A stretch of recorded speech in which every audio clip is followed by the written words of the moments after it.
Hello, welcome to the Chirp YouTube channel. My name is Christy. I am your friendly online speech language pathologist and specialist in children's communication development, which includes behavior, because behavior is a type of communication. I'm starting a little series here because that's how we do things around here. We need to have themes. And my theme for this fall is what to do if you're concerned about your child's development in steps. For example, if you think, hey, I just met with a friend, we had a play date, my child is developing differently from this other child, and I'm wondering if I should be concerned about that. And the answer is, in most cases, you should pay attention to it.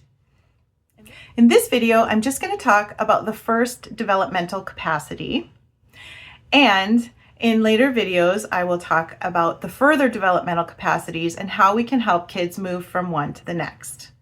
In the next part of this series, I will talk about foundation strategies that I would put in place if my child were experiencing some delays in development. Communication strategies, behavioral strategies, sensory strategies, of course. And then we will have a whole well-rounded strategy ball so that you have some ideas about how to feel empowered, how to activate your agency in dealing with your child's developmental delays, and of course, in helping your child overcome these delays and really thrive to the fullest potential. The first stage we need to talk about, and I need to say, my stages are not my own defined stages, but these are the stages defined by Dr. Stanley Greenspan and Dr. Serena Wieder.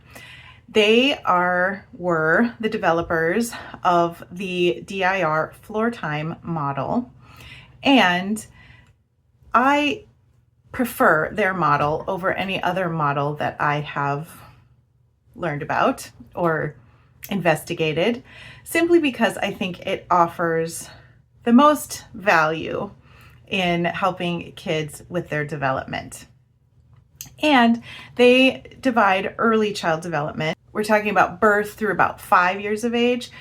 They divide this into about 6 stages. And this is for a typically developing child. Of course, if a child has some delays, they can still go through these stages, but it might be at later ages. And if we see a child getting stuck at any of these ages, that's when we need to make sure that we're intervening. Even if a child is not getting stuck, however, we can still intervene to support that child's development from one stage to the next. The first stage we want to talk about is self-regulation and interest in the world. By the way, you can find out tons more information about the DIR floor time model, about Dr. Greenspan's work and legacy and publishing and all of that down below. I will put lots and lots of links, so please go in that box, click on more, and a big box will open up. You'll be able to see lots of links, and you will be able to gorge yourself on fantastic information that I'm sure you will find very helpful. And I have put studies down below also that will encourage you that this model is actually useful and helpful, because that's important to us. We want what we do to be effective as well as intellectually satisfying. Well, what does it mean to be self-regulated and interested in the world? If a child is unable to calm herself or himself, if a child is constantly dysregulated, crying all the time, not able to fall asleep, not able to self-soothe in any way, that is a child who is not yet self-regulated. And that is the very first skill that a human being needs to learn before that child can become engaged with the world around him. We all need to be calm before we can be engaged. That is the first skill. If your child is having a lot of difficulty self-soothing, then the time that the child is not regulated is going to be time when that child is not engaged in the world, when the child is not learning from the world. And baby brains are supposed to be doing a lot during that time. So if your child is not self-regulated, then this is something that you probably should deal with. And of course, there are different ways to work on these different levels of development. A physician is a good start if your child is not able to self-soothe. There might be something medical going on. Perhaps there's an ear infection. Perhaps there are some dietary changes that need to happen. If you are breastfeeding, then spicy food or dairy or certain herbs or spices could be affecting your child. Of course, caffeine or any other drugs that you might be using can definitely affect your child. And of course, if your child happens to have been born addicted to something, then there's going to be a process of learning to cope without that substance. So there are lots of reasons why this might happen. The best thing to do is to get a doctor involved and, if possible, some developmental support. Perhaps a speech-language pathologist who's an expert in infants. Perhaps occupational therapy who can help the child learn to self-soothe.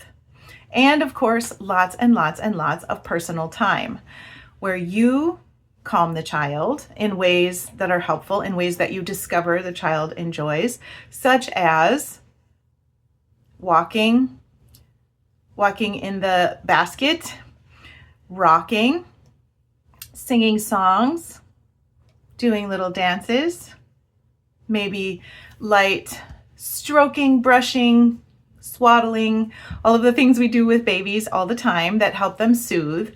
Find out strategies that work for this particular child and do lots of those.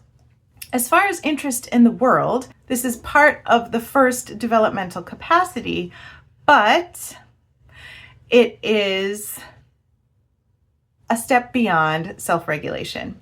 And interest in the world, once we are self-regulated, then we're able to be interested in the world around us. And we should be interested in the world around us because it's a very interesting place. So if your child is only interested in her fingers or is only interested in shadows, but doesn't look at human faces, doesn't follow someone walking across the room, doesn't do any of these things, and in a typically developing child, these skills develop typically by 3 months. These are very early developing skills in a neurotypical child. So if you are not seeing these things, this is a great time to intervene. I always talk about the freeway example, about how if you want your child to be driving on a freeway going towards wonderful, flourishing development and brain health, then if at a very early stage she gets off on an exit because she can't self-soothe properly, because she doesn't naturally attend to the world around her for some reason, then we want to get her back on the main part of the freeway as soon as possible so that there's not as much of a delay, there's not as much of a lag for her. And that is what we're talking about with these really early developing skills. A lot of times kids get off track very early and families don't notice or don't want to address the issue with professionals early on because they think things will self-correct and they just don't want to. It's scary and you're overwhelmed with having a new baby and things are big during those times.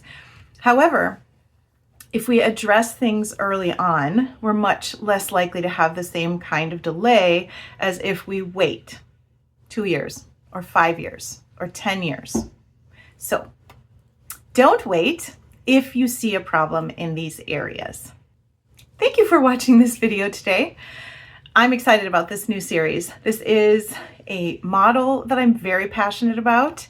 This is an area, of course, that I'm very passionate about. I love kids, I love families, and I'm excited to help your family or your classroom, this world, in fact, become a more welcoming place for kids of all types of neurology, all types of ability, all types of developmental trajectories. So thank you for being here with me, and I'll see you in the next video. Bye.